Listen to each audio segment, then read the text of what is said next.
How to reset my eyes only password on Snapchat without losing everything.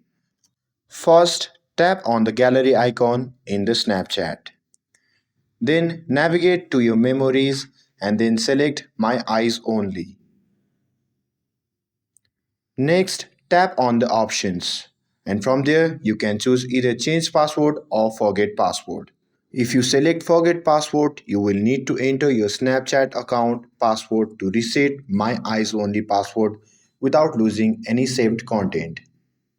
Alternatively, if you choose change password, you will be prompted to enter your current My Eyes Only password first, followed by new password you want to set. And you just have to enter your new password. And once you are done, that's all you need. I hope you found this video helpful. If you found this video helpful, don't forget to like and subscribe to get updated for more new videos. Thanks for watching and I will see you in next video.